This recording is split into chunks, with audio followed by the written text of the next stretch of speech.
This video is not for pity purpose, but for information purpose. I didn't really want to share it, but since I checked on YouTube and I was trying to find the case that happened to me to see if black women have experienced that, but there are very limited videos about it.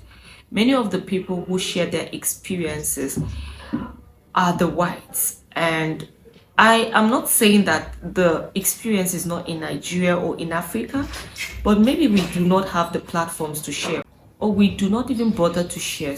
So I thought to share my own experience.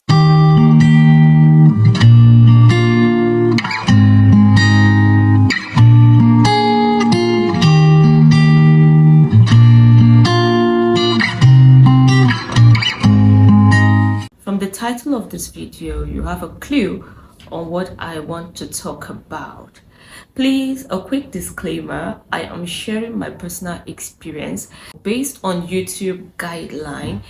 I am not licensed to talk about health related issues, but because I am sharing my experience, I will limit myself to very few information that I just feel are very important just for the purpose of this video. So please, if you want to know more about what I want to talk about, find time and check on Google, check there, or on this YouTube space you will find licensed medical practitioners who have talked about this. I'll go straight into the video. Earlier this year, I noticed I had unexplainable empathy for people who were suffering from cancer. I am in Nigeria, and Nigeria is a developing nation. So with this case of cancer, many of the people who go through this do not receive any medical intervention from the government. I don't know if there is that privilege, but even if there is, I think accessing it might be very difficult.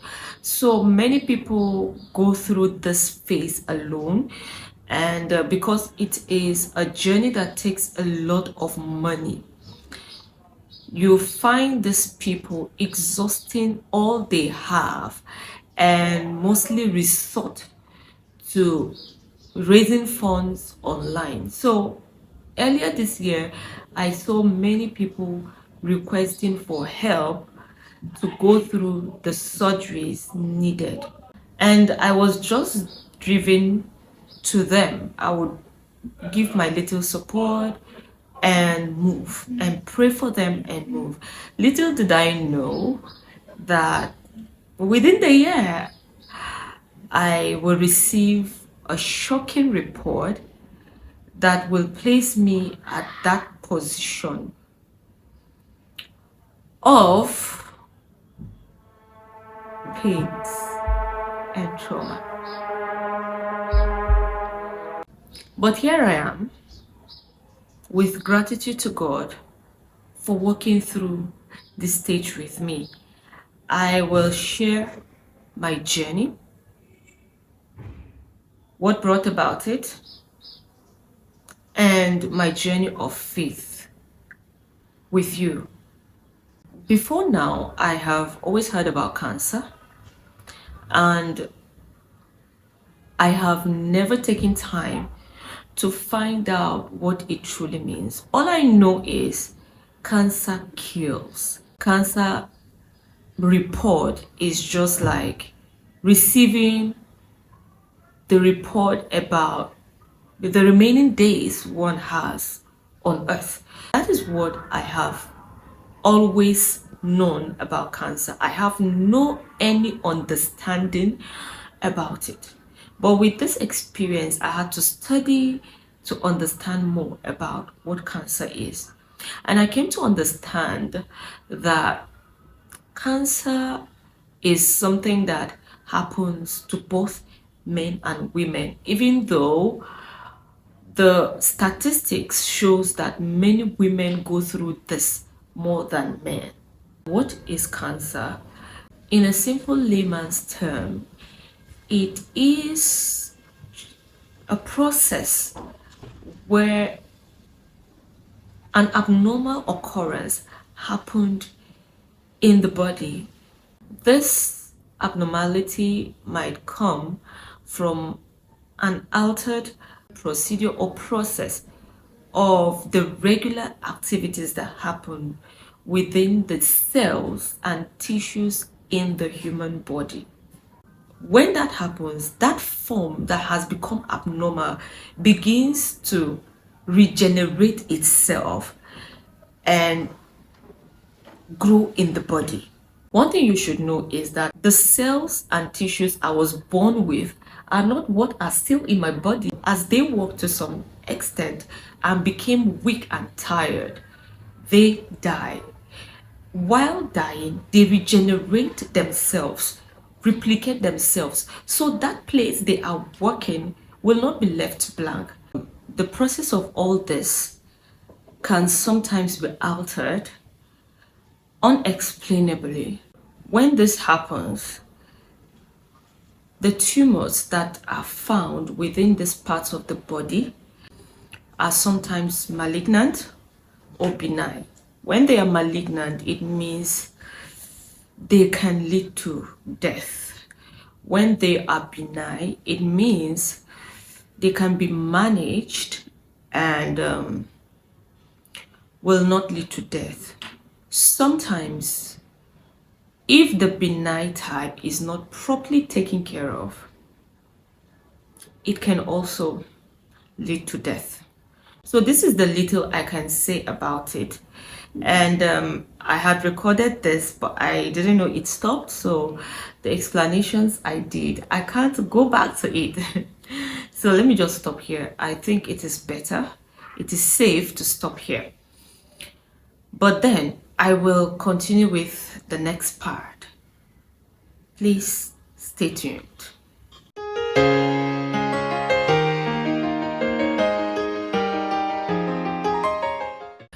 Welcome back. So in this second part of the video, I want to share my personal experience and how I think it could be of help to any other person out there. This is how it started for me. Earlier this year, I thought to have another baby, so I took it. When I did, within the journey, I did not feel the way I always felt with my other pregnancies. So I have been the type who would fall so sick whenever I conceived. But in this instance, I wasn't sick. I was normal. I was still living my normal life.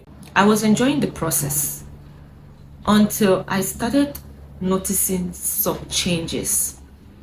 I started bleeding. So when I started bleeding, the first time I bled, I thought it was implantation bleeding. So I took time to rest. And yeah, it stopped. So it felt like that was it. Subsequently, the bleeding continued. And at that point, it was brown, dark brown, kind of. And then it comes down with tissues or particles, will I say particles inside it. While this was happening, my husband even advised me to go to the hospital. But because I was fine, I was okay, I didn't want to go. This is one advice I want to give to women. Please, if you see anything strange, go check your doctor so he can rule out any issue and certify that you're okay before you relax. That was my experience, and I kept on with that till it kept progressing. At that time, I became helpless. I had to check up a nearby lab and was scanned. While this process was going on, I noticed that the sonographer was skeptical about what I told him. And he looked at me, looked at the screen, looked at me, looked at the screen, and asked me again, "You mean you confirmed pregnant? At which hospital?" So I told him I did the test at home, DIY, and everything. While he did that, I had to pay attention to the screen. Then I noticed like different patches of black spots there. He asked me some questions. If he just mentioned some things, then he concluded that it was an incomplete abortion, so I should find a reputable hospital and let them carry out the due thing on me to take it out. I went to a nearby hospital, and while that process wanted to be done, that is the first thing I would say the Lord did to me, the first miracle. When the procedure wanted to be done, I noticed that I was scared because he brought out all those tools. I was taken to the theater, and I asked him any anesthesia to sedate me, like let me be numb to this procedure. He said no, it will be painful, but you have to manage it. And I was like, okay. When I climbed the bed and he wanted to start the procedure, I just said, "Wait, doctor, please, could you wait?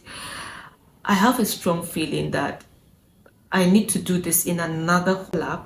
We can't just use one place and conclude that that is what is happening." So he said, "That's true," and he gave me another form to go to a different lab to carry out another test, scanning. I went there, and the report I received there was totally different from what I was told in the first lab. So please, whatever report you receive, do well to check out in another place so you are very sure that there was no oversight or mistake on that report. So when I went there, the sonographer checked, and it took long time doing that. I still noticed this different like lumps, black spots that spread around the area he was trying to push that stuff to check me.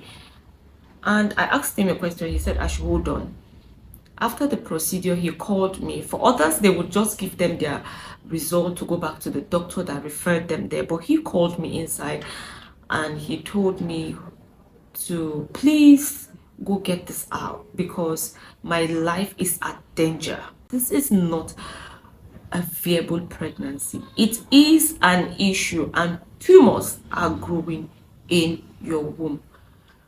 So when I went out, that thing he said, I did not understand. As I said before, I am not familiar with cancer. I don't know anything. So when he said that, I just went back. When I went back to the hospital, I gave him, he said, "But this result we're seeing is totally different from the first one. And it means that we have to take it out immediately." But what I noticed was that, yes, the doctor is familiar with this kind of thing, but he took it lightly because maybe he has never had the experience. He mostly just read about it. It is a rare case, and many doctors might have read about it but did not have one-on-one contact with patients who had that experience. So that was it for me. He just did the regular procedure and I went back home that day.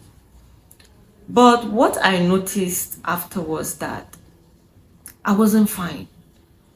I was trying to keep up with regular activities, but I wasn't fine. I resumed my regular activities, my business, everything, but I knew I wasn't fine. I had not recovered. So the very few people I asked, I would just say, even me, I had miscarriage. I ever had it.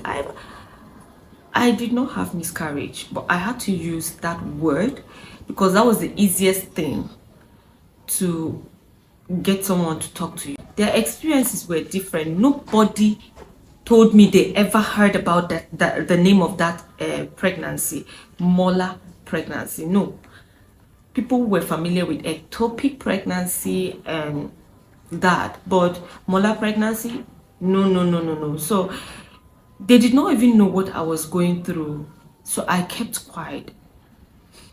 As time went on, I noticed growth in my stomach, like my lower abdomen. I was feeling pregnant, like it was growing, just like baby is growing in the womb. I was growing like a pregnant woman. I felt the strong thing there. It felt like something was breathing. While this was going on, I was still living my normal life. I will have the experience. Immediately my husband says we'll go to the hospital, I will stand up and begin to decree and declare health upon me. Please don't do it. The essence of hospitals are for God to show intervention through the people he has given them wisdom to do this. So don't do like me. I kept doing that, and at a point it showed itself. I started bleeding, intense bleeding. It wasn't water, it wasn't the watery kind of bleeding, clots of blood, very heavy ones. Boop, boop, boop, boop, boop, boop, boop, boop, boop, boop. That was how they were rushing out, and the way they looked like were like, will I say, kidney. If you are familiar with meat, that part, if it falls, when it comes down, it will bounce. So I still was thinking it was because the procedure was not properly done. So I was very okay. Take me to the hospital. Let's go. Let me go and check. I'll go to the hospital the next day. But when it continued, it is God who showed me mercy, because what was coming out, I don't know if I would have made it to the next day. It was like all the blood in my system was going out. So I was rushed to the hospital. The next thing was to take me to the theater. They went back, did another procedure on me. When they checked and did everything, the doctor, the MD of the hospital, because I had to go back to the hospital that did the first checkup, he checked and he noticed that it was a molar pregnancy. He shouted. He had to call the doctor who attended to me. This is not a regular pregnancy. You were supposed to follow it up immediately because it can come back again. But he did not open up to talk about the effects of that pregnancy. So when we came back home, I was asked to do a particular kind of test, and when the result came out, my husband forwarded it to his doctor friends, two of them, and the first person called him. He told him, please go immediately and check a gynecologist. Do not take this lightly. This is a precursor to cancer. He spoke to his gynecologist doctor also, who also said the same thing, but he did not tell me because I was in the background. I eavesdropped. When I eavesdropped, I was a bit scared, but I had to go on Google and I started reading. He did not tell me. He just told me, let's go to the hospital. They said I need to be properly checked because this is a danger signal. When we arrived at the hospital and met the doctor there,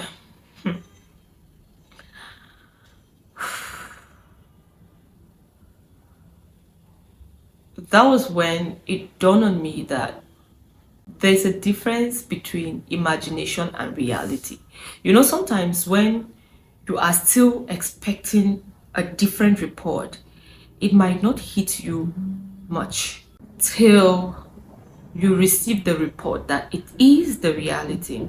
So at that hospital, the doctor who attended to me, as he saw it, the way he sounded was so, if not for God, if someone receives report like that, the person will just break down. Immediately he took the result of the test from me. He just said, madam, this is not a case that I will tell you to go home and come back. But if you choose that you will go home and come back, it is fine. You can go think about it. But what I want to tell you is that this is cancer, and we need to perform surgery on you immediately. And it is very expensive. You need money. Do you have that money? If you do, please, you are not going back home. We are admitting you right away.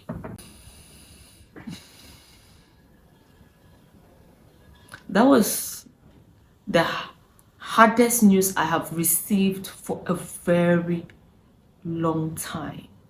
So I went out, and the next thing that came to my mind was, where are the armies of people who can pray for you? At this point, it is not for you to fear. You need people who will pray with you, and you don't need to tell anybody again.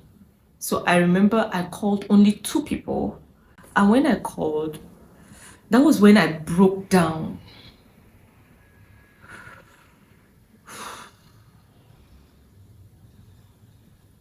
So we had to decide that I wasn't going home, and that was how I was admitted again. And that was how the journey began. We started the processes, examining my body, checking, doing everything, all the kinds of tests I need to do. Like, I used to be scared of injection, but that period, I developed stamina for it. Every minute they were taking blood. At a point, there was no space. If they put needle here, there won't be blood. There won't be, I had bled already. And they needed to do lots of tests on me. So that was the process.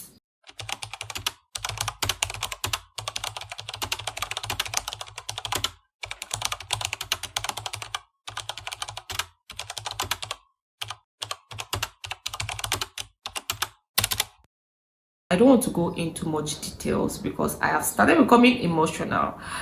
But what I want to say is that this process taught me a lot of things. One of which is why I talked about marriage earlier.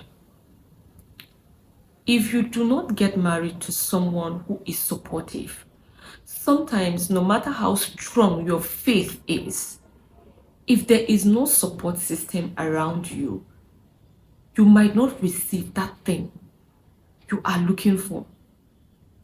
I had few people in my circle who were aware of it, but they were fighting the battle for me spiritually.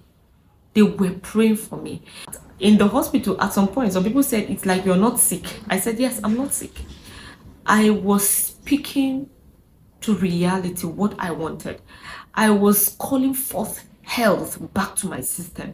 I was speaking to my body. I spoke to my body. And at that point, that was a time I told myself, you see now, you are in the outer world. The place you will find safety is to go into the hollow of God's hands. That was the time that song made lots of sense to me. This is my hand, the hollow inside. So imagine I put something and I grab it tight. Can something bring it out till I release it? So the safest place for me was to be in the hollow of God's hands, to stay in his presence. I chose to stay there, where I will not hear the noises that surround this kind of disease, the noise of death, the noise of anything, pains, the noises that surround it. I chose to stay in his presence. And yes, he showed me mercy. I know that initially I thought of how I'll be leaving my children, my family anytime soon. But when the understanding of the being, the supernatural being I trust in, I believe in, I rely on, came deeper on me, I chose to stay in his presence because I know that the solution to my problem is there.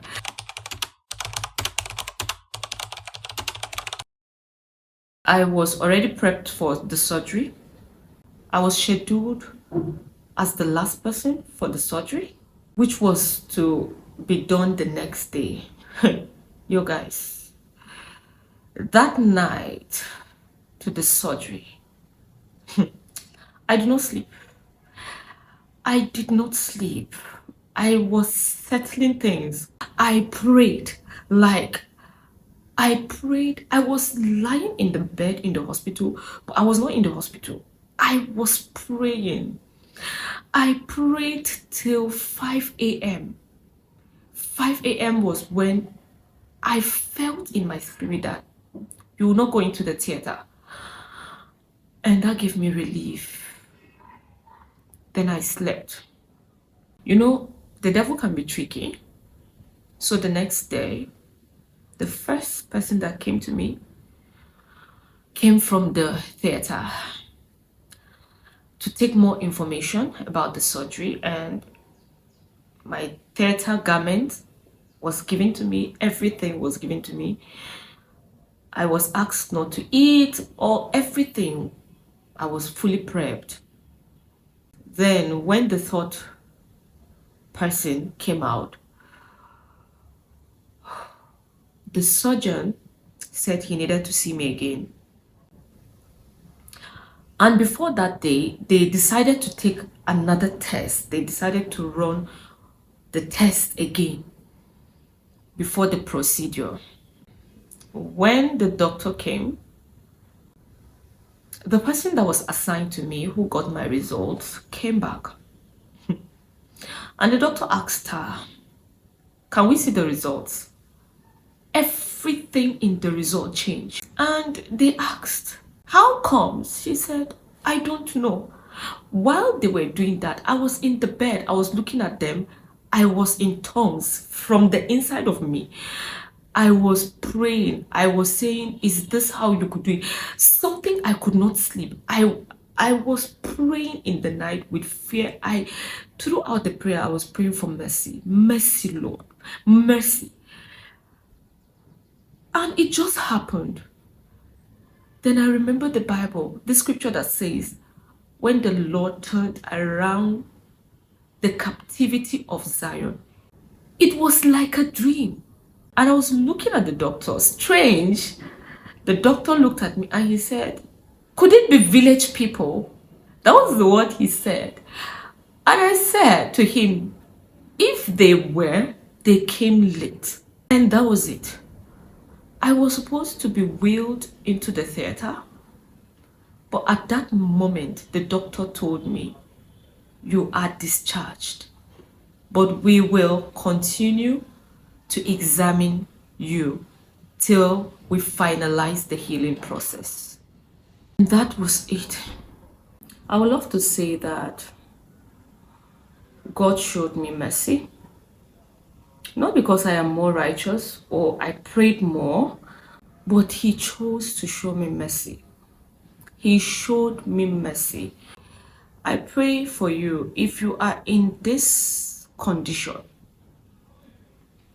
continue to trust God. Don't give up on Him, because He is able to do what He said He would do. Trust the process.